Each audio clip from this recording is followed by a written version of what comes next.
Mari kita bangkit berdiri. Kita bersyukur atas anugerah Tuhan yang besar bagi kita pada malam hari ini. Terima kasih Tuhan, sungguh luar biasa anugerah-Mu dalam kehidupan kami malam hari ini. Di mana kami boleh bersama-sama bersekutu di tempat ini untuk kami boleh melihat lagi kemuliaan Tuhan yang besar dalam hidup ini. Pada malam hari ini kami percaya hanya oleh karena anugerah dan kuasa Tuhan yang boleh terjadi di dalam kehidupan kami, terlebih dalam persekutuan malam hari ini.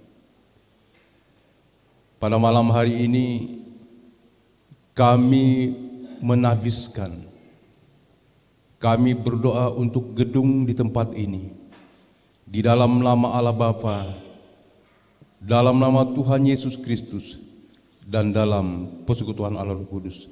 Kiranya tempat ini boleh menjadi satu bagian di mana kami terus dipulihkan, diperbaharui, bahkan iman kami dimantapkan melalui persekutuan KTB ini. Di dalam nama Tuhan Yesus Kristus kami sudah berdoa. Amin. Shalom. Selamat malam Bapak Ibu terkasih di dalam Tuhan. Malam hari ini hanya karena kemurahan dan kasih-Nya kita boleh ada sebagaimana kita ada, menikmati tempat baru yang Tuhan berikan di dalam pelayanan kita, di dalam pembelajaran kita, menikmati kemurahan dan hadirat Tuhan, menikmati kuasa Tuhan yang sungguh besar pada malam hari ini. Bapak Ibu boleh tos kanan kiri depan belakang, katakan bahwa Allah memberi kita kuasa, Yesus memberi kita kuasa. Haleluya, haleluya.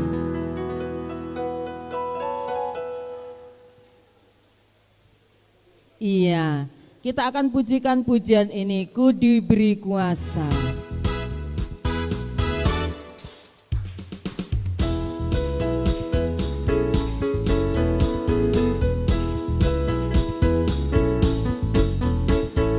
Ku diberi kuasa dari Raja mulia,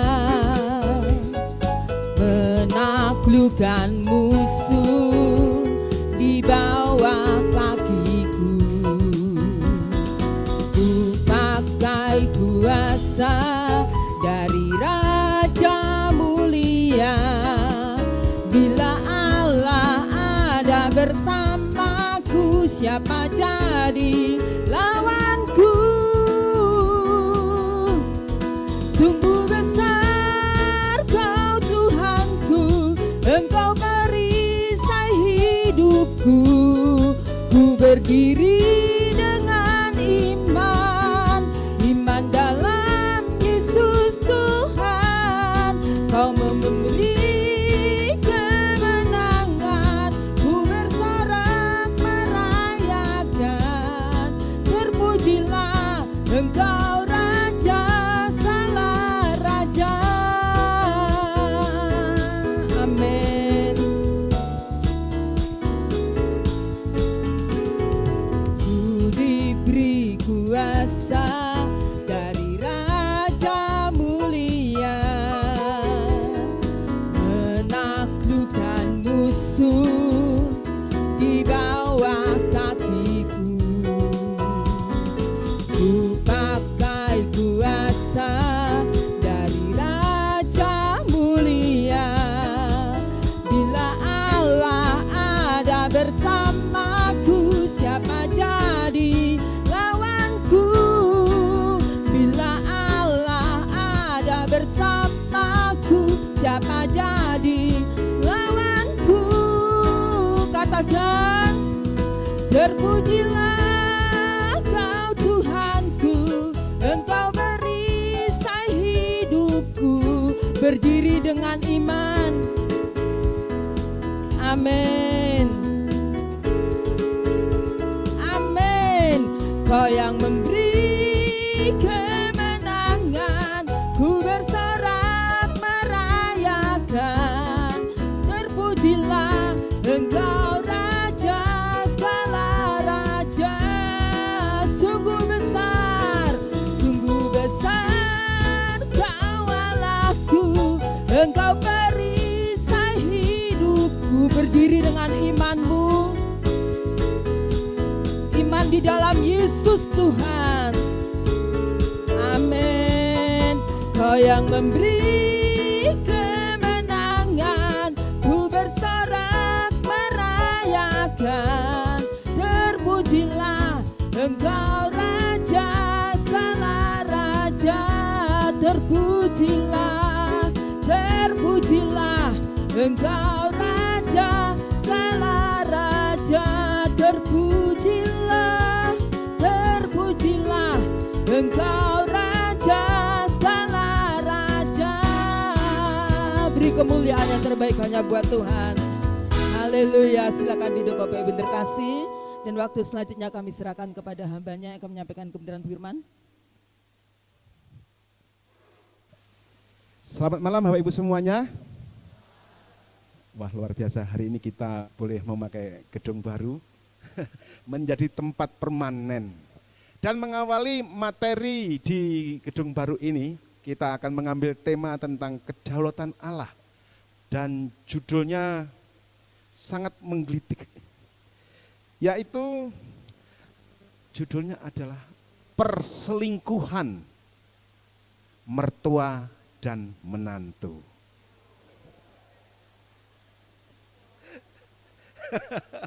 Bayangkan Bapak Ibu, pernah dengar enggak ya kisah di Alkitab ada perselingkuhan dan itu terjadinya itu antara mertua dan menantu. Pernah membayangkan begitu? Hah? Di dalam kehidupan nyata kita sering menjumpai. Tetapi di dalam konteks Alkitab, pernahkah Bapak Ibu membayangkan menjumpai sebuah kisah, yaitu perselingkuhan yang terjadi antara mertua dan menantu. Siapa Bapak Ibu di sini yang pernah mendengar, melihat tentang kisah perselingkuhan jenis ini? Coba angkat tangan. Tidak ada ya. Karena yang ada di bayangan kebanyakan banyak orang, cerita Alkitab adalah cerita yang suci-suci, cerita yang genah-genah. Tetapi malam hari ini justru kita akan mengupas, mengutik tentang bagaimana pernah terjadi di dalam sejarah manusia, dan itu dicatat di dalam Alkitab, adanya perselingkuhan antara siapa? Mertua dan menantu.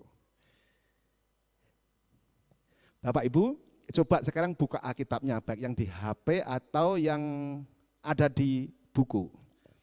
Ada sebuah pengecualian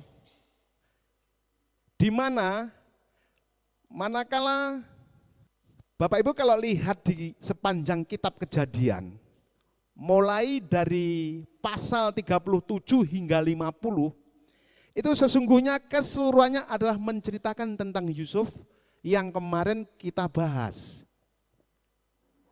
Ya, perhatikan, keanehannya di situ. Mulai pasal 37 hingga pasal 50, itu menceritakan tentang Yusuf, yang minggu lalu sudah kita bahas. Tetapi ada satu pasal yang seperti diinterupsikan, disisipkan. Bapak Ibu kalau perhatikan mulai pasal 37 itu membahas tentang siapa? Yusuf. Benar? Kitabnya tolong dibuka. Tentang Yusuf. Terus coba tinjau pasal 50. Sampai dengan 50 itu semuanya menceritakan tentang Yusuf. Benar? Harus benar dulu. Kalau tidak benar enggak dilanjutkan. Karena keunikannya di sini. Tetapi ada satu pasal, yaitu pasal 38 ini tidak bercerita tentang Yusuf. Cerita yang aneh.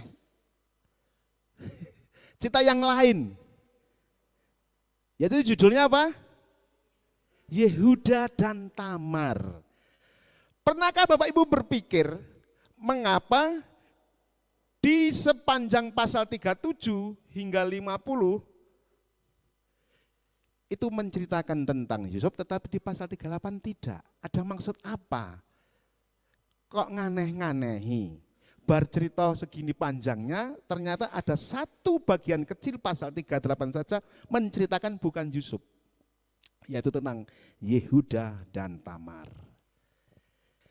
Bapak Ibu perhatikan nama seseorang yang bernama Tamar. Tamar ini sesungguhnya istri dari Er, anaknya Yehuda. Tetapi Alkitab mencatat bahwa di dalam sejarah kehidupannya, Er ini dicatat sebagai orang yang berdosa di mata Tuhan, sehingga dia dihukum mati oleh Tuhan. Nah, setelah mati, adik Er yang bernama Onan diperintahkan oleh bapaknya yaitu Yehuda untuk dia mengawini Tamar. Mengapa Onan harus mengawini Tamar? Karena di sana ada hukum yang disebut dengan hukum Levirat, di mana manakala ada saudara tertuanya yang meninggal, adiknya harus menggantikannya supaya tetap terjaga keturunannya dan hak waris. Tetapi Onan ini berpikir begini, ini besok kalau saya ngumpulin, anak yang lahir pertama itu bukan statusnya bukan anak saya, tapi anak kakak yang sudah meninggal namanya Er tadi. Sehingga ketika Onan berhubungan badan dengan Tamar, dia tidak memasukkan, ini usianya di atas 14 tahun semua ya. Oke, nanti saya bilang sperma ada anak kecil di sini. Oh iya. Tidak memasukkan spermanya ke bagian sel telurnya wanita, sehingga membuang keluar. Dan itu di mata Tuhan, niatan untuk tidak mematuhi hukum Levirat itu dianggap sebuah pelanggaran. Dan akhirnya Onan itu mati juga. Perhatikan, Er dan Onan dihukum Tuhan mati karena dia melakukan kejahatan di mata Tuhan. Nanti akan kita bandingkan. Lalu ada satu anak lagi dari Yehuda, Sela, tapi masih kecil. Terus Mbah Yehuda itu bilang kepada mantunya yang bernama Tamar, kamu pulang dulu ke rumah bapakmu sambil menunggu Sela ini besar, besok bisa kau kawini lagi. Itu ya, janjinya Yehuda kepada sang menantu Tamar seperti itu. Akan tetapi hari berganti hari, tahun berganti tahun, Sela sudah besar. Terus di sisi lain, istri dari Yehuda itu meninggal dunia. Ketika sudah lewat masa berkabungnya, si Yehuda ini untuk menjumpai tukang potong bulu domba, di mana dia kan peternak, banyak karyawannya. Ketika dia menuju ke tempat sana, si Tamar dibilangi bahwa mertuamu ada di tempat sana, di tempat domba-domba peliharaannya. Lalu si Tamar itu karena ingin melihat Sela, anak dari Yehuda yang dijanjikan kelak kalau sudah besar akan diberikan kepada dia. Ternyata memang sudah besar, kok enggak dikasihkan saya ya? Dulu katanya mau dikasihkan saya. Kok Pak Yehuda ini kok tetap diam saja. Ternyata ada alasan dari Yehuda untuk tidak memberikan Sela kepada Tamar. Karena apa? Dua anaknya yang pertama kan sudah mati. Onan, anak Yuda itu sudah mati. Nanti jangan-jangan si Sela anakku yang tinggal satu ini tak kasihkan Tamar mati juga. Sehingga tidak diberikan. Tetapi janji adalah janji yang harus ditepati. Hukum adalah hukum yang harus dipatuhi. Bahwa Sela harus diberikan kepada Tamar. Dan itu diingkari oleh Yehuda. Lalu Tamar menanggalkan baju kejandaannya. Berganti baju. Menyanggong atau berdiri di pinggir jalan. Suatu ketika Yehuda berjalan di pinggir jalan dan mendapati, "Hai, ada gadis cantik, ini siapa gerangan?" Tertariklah ia dan dia, "Marilah kemari hai gadis, aku ingin menghampirimu." Maksudnya tahu?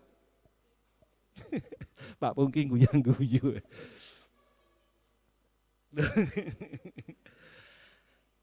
Akhirnya Tamar mau, aku mau, tetapi aku kau beri apa? Nah, jawab Mbah Yehuda, karena dia adalah pengusaha kambing, akan kuberi kau anak kambing. Tapi saat itu kan tidak membawa kambing, dia sedang berjalan.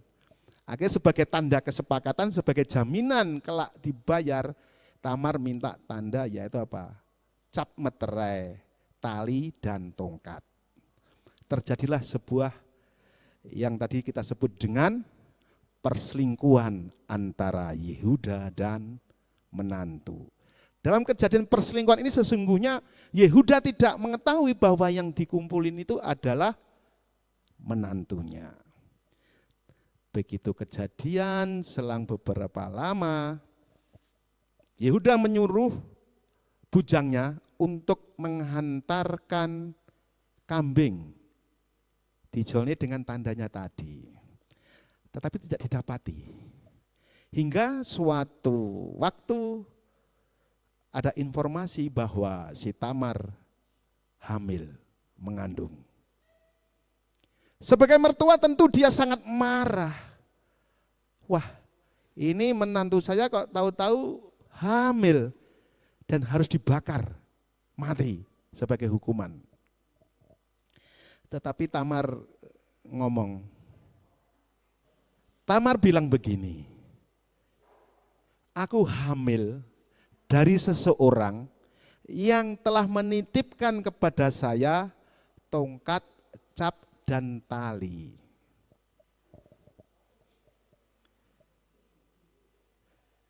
Bisa Bapak Ibu bayangkan? Milik siapa gerangan bukti ini? Milik siapa?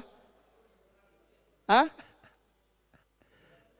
Mertuanya, betul. Atau tadi Pak Pendeta Jang bilang Yehuda, betul. Bahwa akhirnya diketahui bahwa yang membuat Tamar mengandung adalah mertuanya sendiri yang bernama Yehuda. Lantas apa yang terjadi setelah sang mertua itu diketahui telah menghamili menantunya sendiri? Berbeda dengan Er dan Onan ketika mendapatkan peringatan berdosa, tetap melakukan dosa yang sama berulang-ulang. Si Yehuda ini menyesali perbuatannya. Dan sejarah Alkitab mencatat dia tidak pernah berbuat dosa yang sama lagi. Lanjut Pak Pur. Oh, ini yang menerangkan hukum Levirat tadi, yaitu hukum bagaimana adik harus menggantikan kakak yang meninggal ketika ada kasus kematian. Lanjut. Anak pertama menjadi hak dari saudaranya yang sudah meninggal. Lanjut lagi. Lagi kelewat ini. Wow, begitu cantiknya Tamar ya fotonya ya.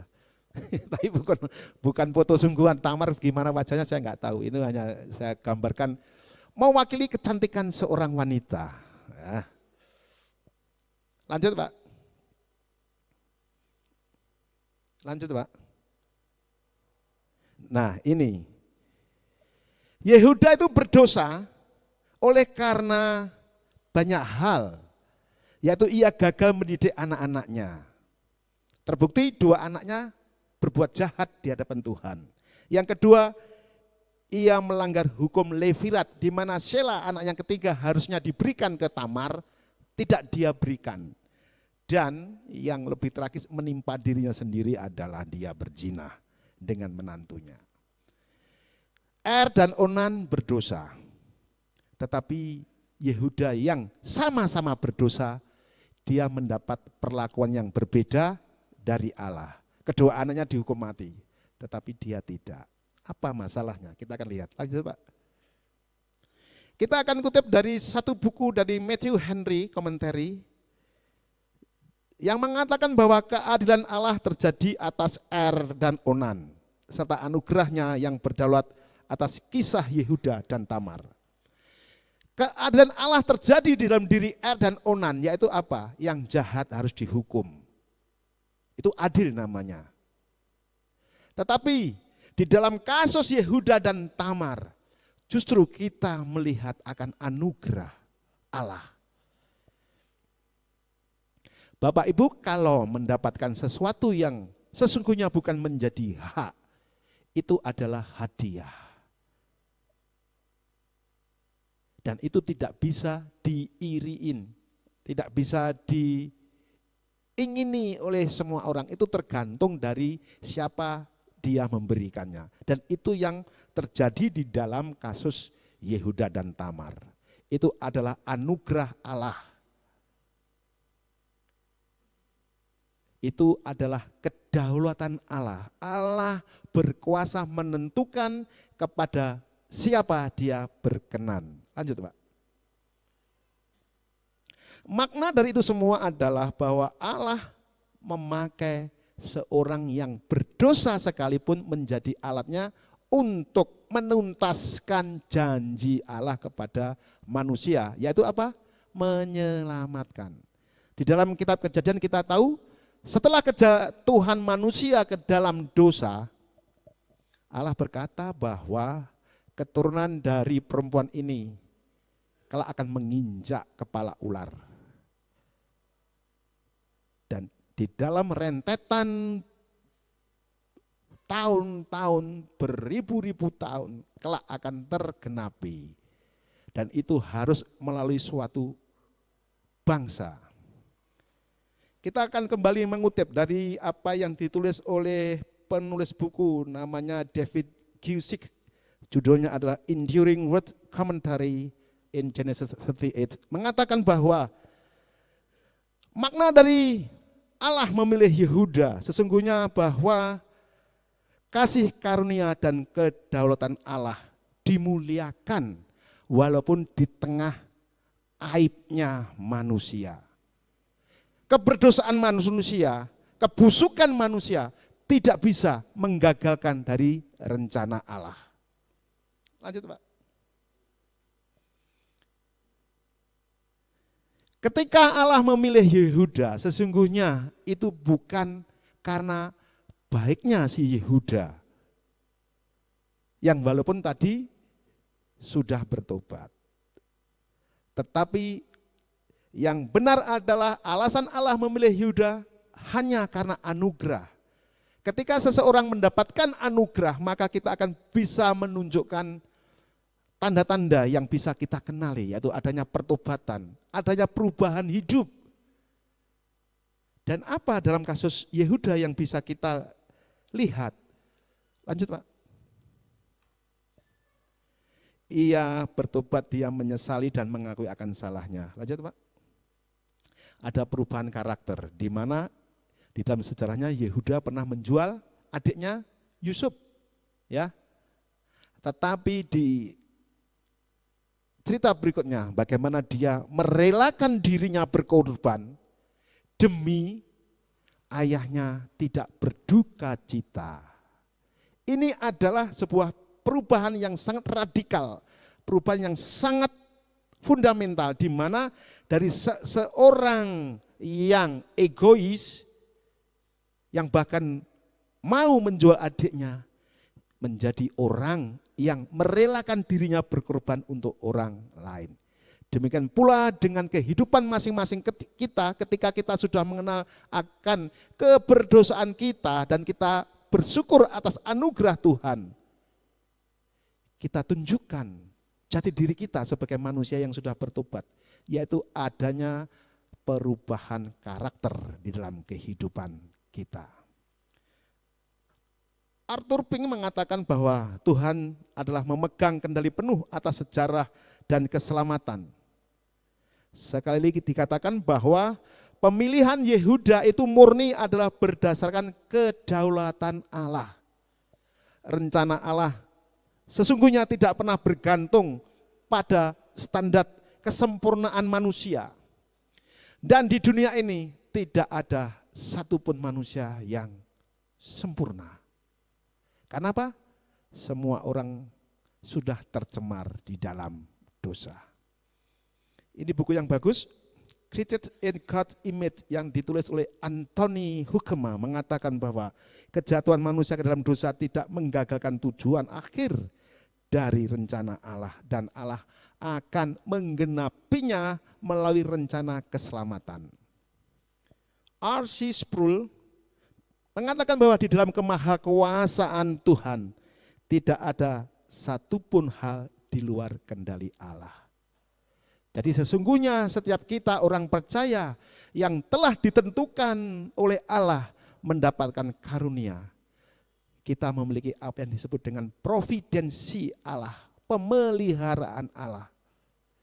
Dari kasus Yusuf yang minggu lalu kita pelajari, kita bisa lihat bagaimana saudara-saudaranya mereka-rekakan yang jahat. Tetapi rencana Tuhan tak sejahat yang dilakukan saudara-saudaranya. Justru Allah mereka-rekakan yang baik bagi diri Yusuf dan bagi diri saudara-saudaranya.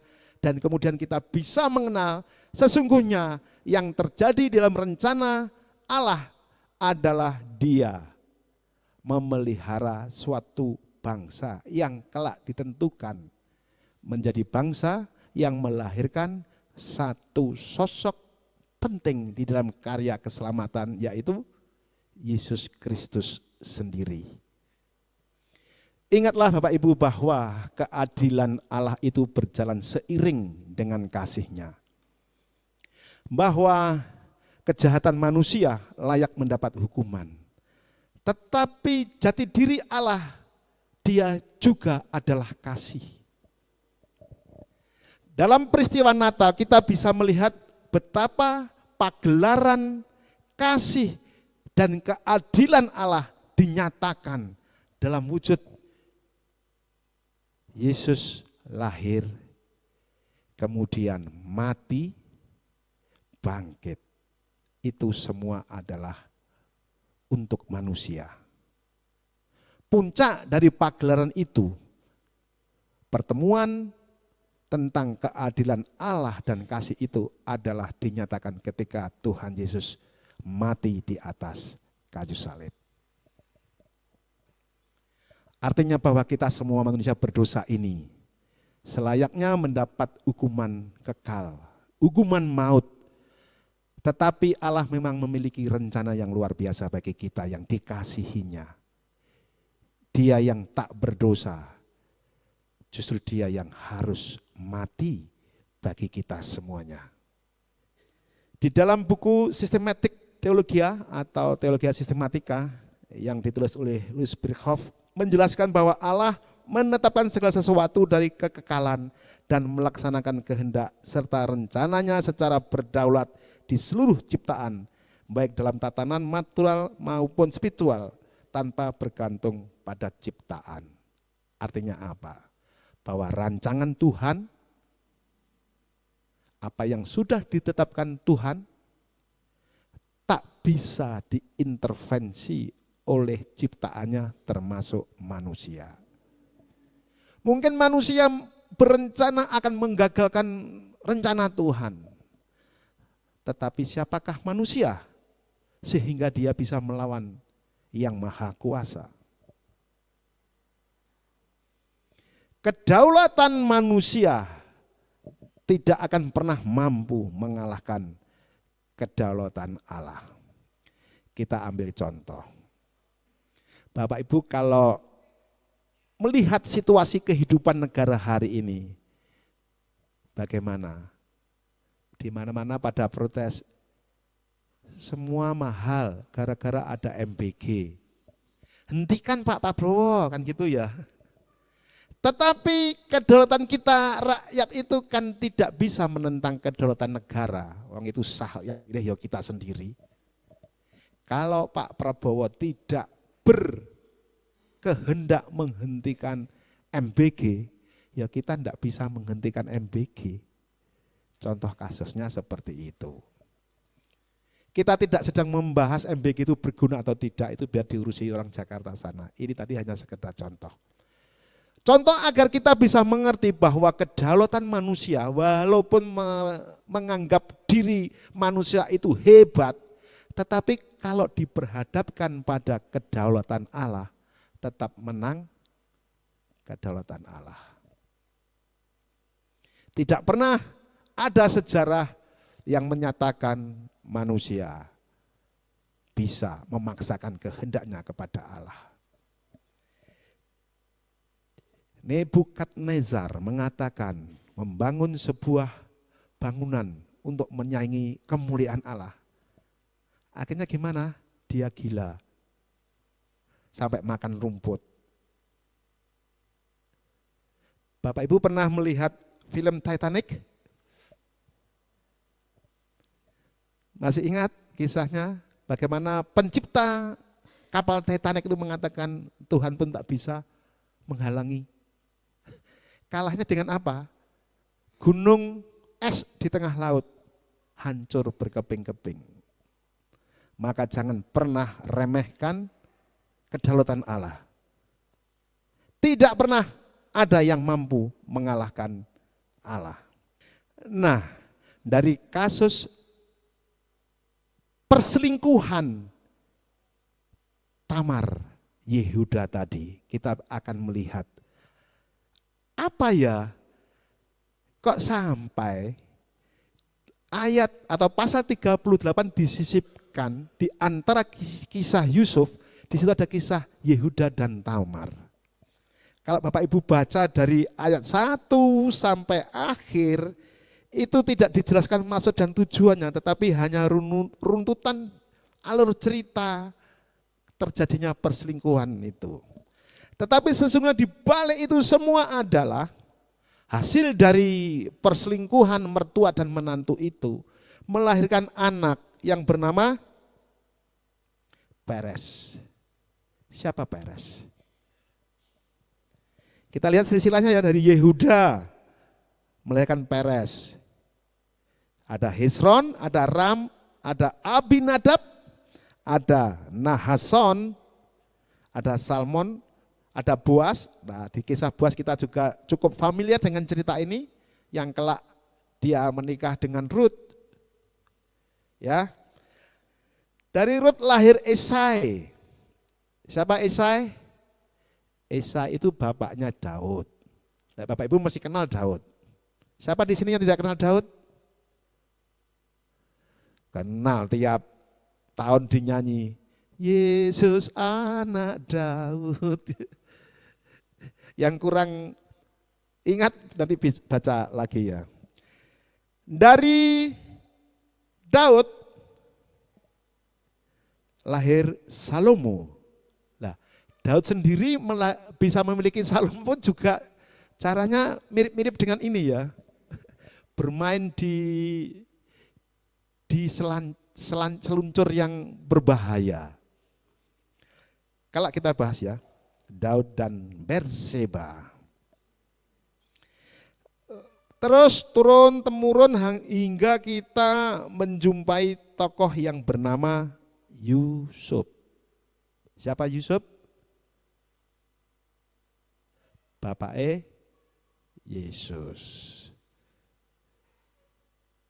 Justru dari kisah perselingkuhan mertua dan menantu, pada akhirnya kita bisa menemukan sosok silsilah Yesus ada di sana. Makna penting dari penjabaran ini adalah seperti yang tadi sudah kita sampaikan, bahwa Allah berkuasa, Allah berdaulat dalam segala hal, termasuk di dalam rencana keselamatannya. Tuhan bisa memakai siapa saja. Bukan saja orang baik laksana Ayub, tetapi orang berdosa pun ketika Tuhan berkehendak, ia memiliki kedaulatan untuk menentukan bahwa orang ini dipakai oleh Tuhan. Demikian pula dengan kita semuanya. Kita manusia berdosa, apapun judul keberdosaan yang melekat di dalam hidup kita, jangan pernah menyerah dengan kehidupan ini. Karena apa? Ada sosok yang berdaulat penuh menawarkan sebuah ampunan untuk kita bisa bertobat kembali kepada Allah. Ketika dunia memandang jalan buntu oleh karena keberdosaannya, Tuhan menawarkan secercah sinar yang terang benderang untuk kita boleh lahir baru, mengawali hidup baru bersama-sama dengan Tuhan. Jadi Bapak Ibu, sesungguhnya pengajaran tentang kedaulatan Allah, tentang pemeliharaan Allah, itu adalah penghiburan Allah bagi kita manusia, dan kita merasa bersyukur atas kemurahan Tuhan itu. Pada kesimpulan, Allah menyingkapkan dosa manusia, sekaligus menyatakan rencana penebusannya yang berdaulat. Kemudian yang kedua adalah Tuhan menetapkan Yehuda untuk melalui proses pertobatan lewat insiden dengan Tamar. Yehuda kemudian menyadari kesalahannya. Karakter Yehuda yang egois diubah secara radikal menjadi rela berkorban hingga akhirnya ia menjadi luhur dari garis keturunan Raja dan Yesus Kristus. Dan pertanyaan di awal tadi, mengapa dari serangkaian pasal Kejadian dari pasal 37 hingga pasal 50 menceritakan Yusuf, tetapi ada satu pasal yang lain dari pasal-pasal berikutnya, yaitu pasal 38. Di situ dinyatakan tentang kisah Yehuda dan Tamar. Tak lain dan tak bukan adalah untuk mengajak kita bahwa rencana yang ada di dalam diri Yusuf untuk memelihara suatu bangsa, dan bangsa itu adalah keturunan dari Yehuda. Asik ya, bagaimana Alkitab menata susunan kisah seperti itu. Tentu asik karena Alkitab itu diilhami oleh Roh Kudus, Allah sendiri. Jarang orang menggali susunan Alkitab begitu indahnya.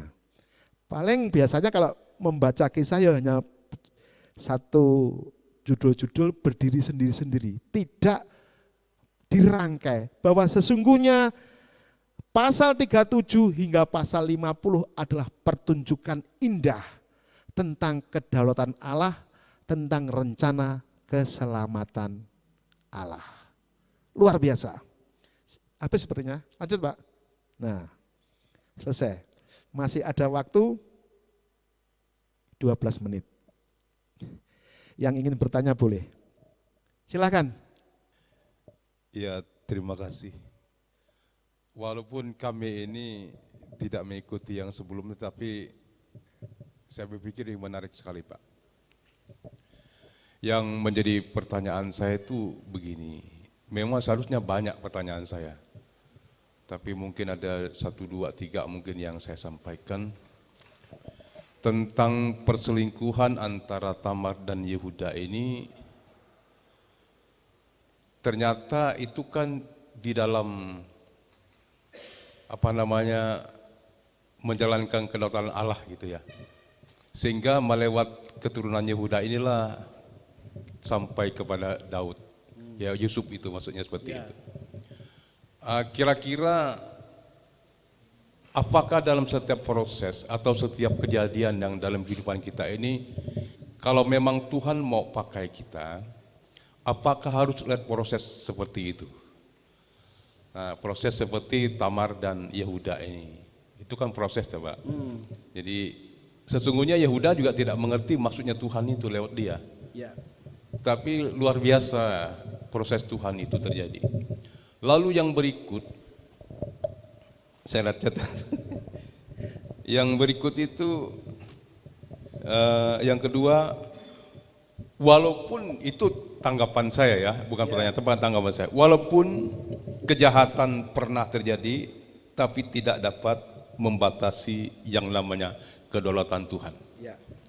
Seperti kita melihatkan, memang Yesus ini lahirnya dari keturunan orang-orang berdosa. Tidak ada orang baik di situ itu.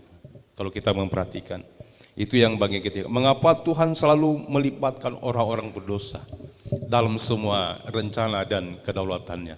Mungkin ada satu jawaban yang bisa buat saya memaham hal itu. Ya.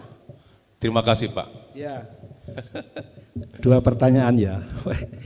Ini yang menanyai saya Pak Pendeta, ini seperti saya ujian tesis diuji dosen saya.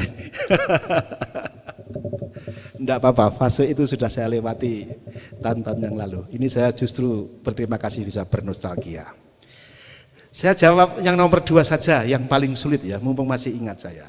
Mengapa Tuhan memakai orang berdosa? Ini pertanyaan hebat Bapak Ibu.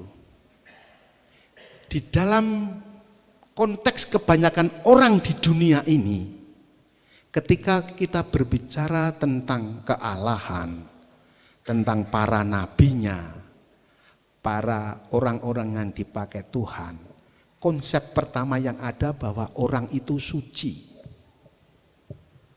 Tahu ya, orang itu suci, orang yang dipakai Tuhan mesti suci. Berbicara tentang kealahan mesti hal-hal yang harus berkaitan dengan suci. Di dalam konteks keduniaan pada konteks ini adalah benar.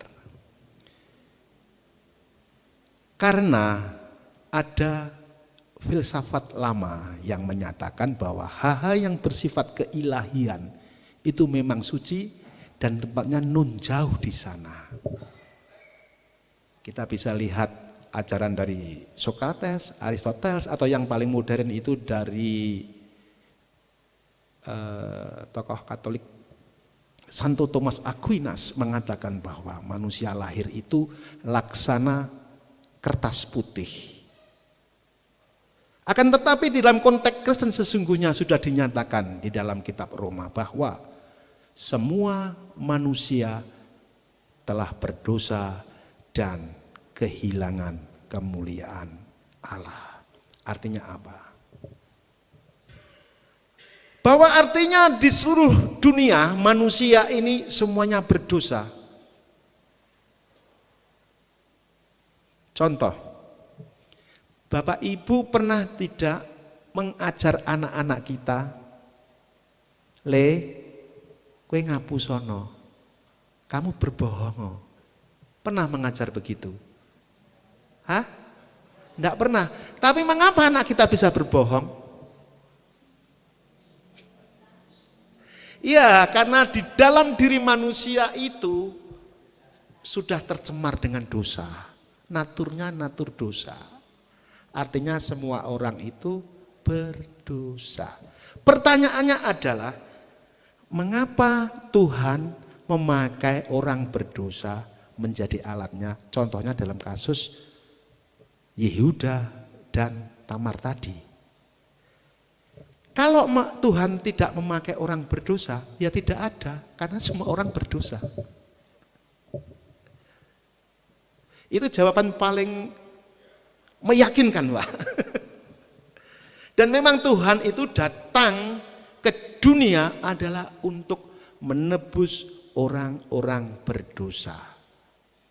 Itu ya yang pertanyaan yang kedua. Pertanyaan yang pertama tentang proses. Saya kira ada kaitannya dengan itu tadi ya Pak ya. Kita sudah include di dalam menjawab itu. Nah, terima kasih Pak pertanyaannya. Ini dosen hebat ini. Biasanya dosen hebat pertanyaan bagus, jawaban bagus dapat A saya. Silakan yang lain. Masih ada waktu 4 menit. Silakan mic-nya di sana kok. Yang ingin bertanya silakan.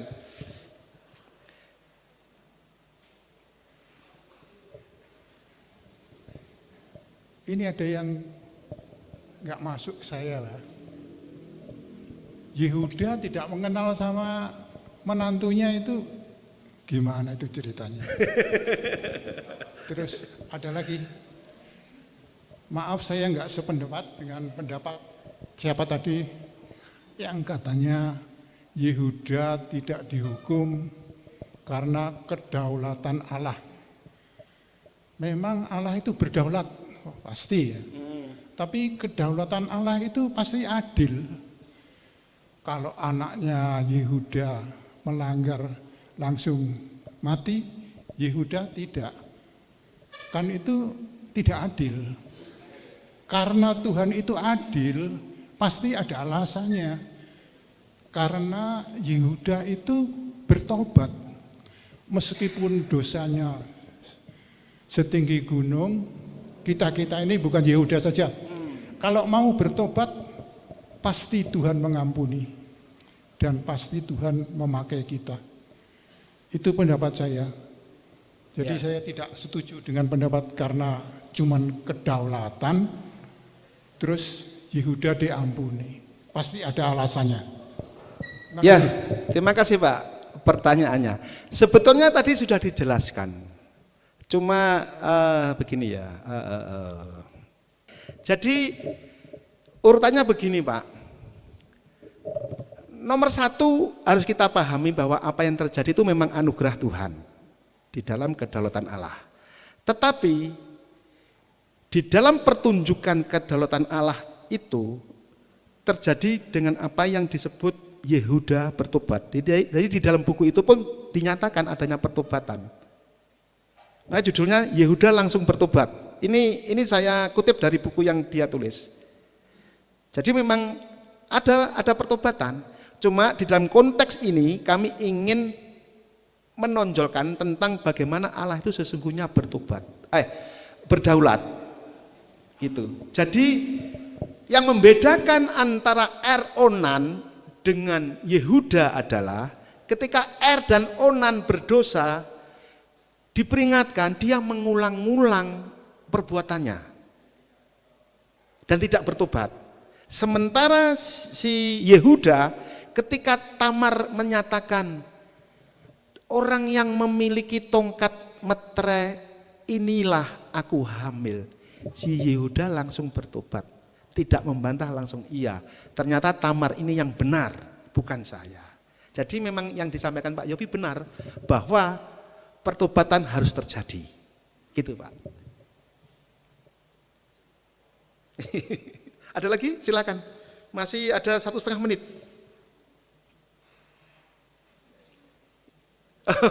Ciribut, silakan. Ciribut bertanya.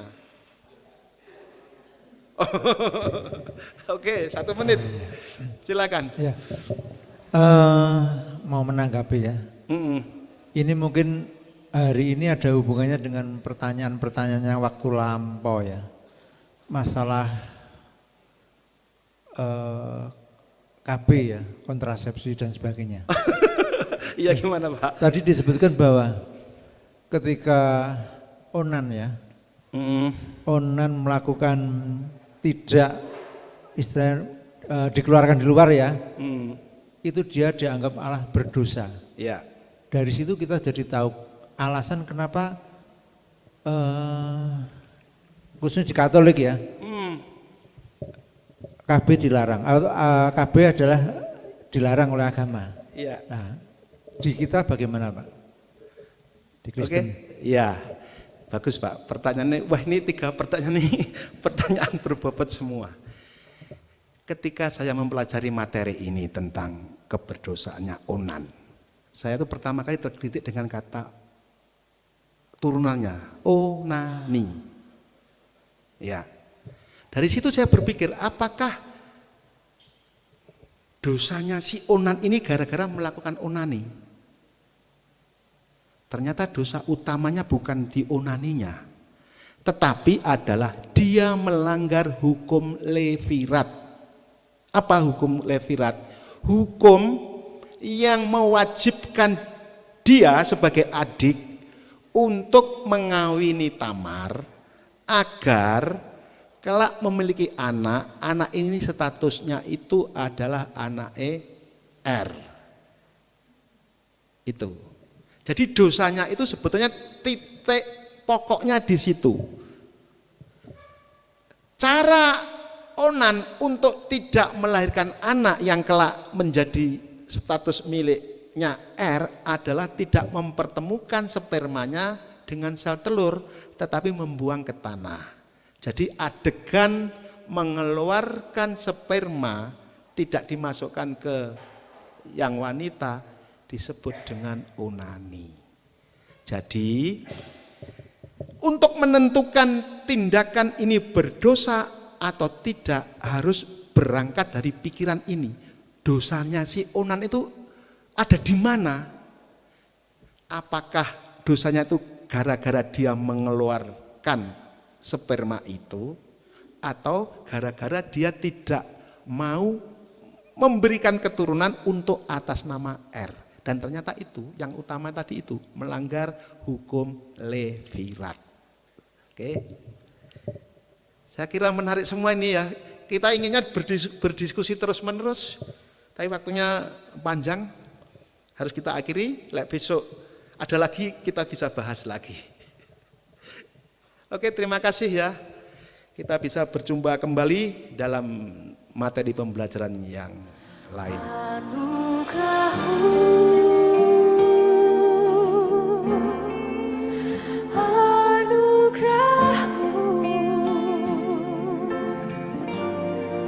semua karena anugerahmu, bukan karena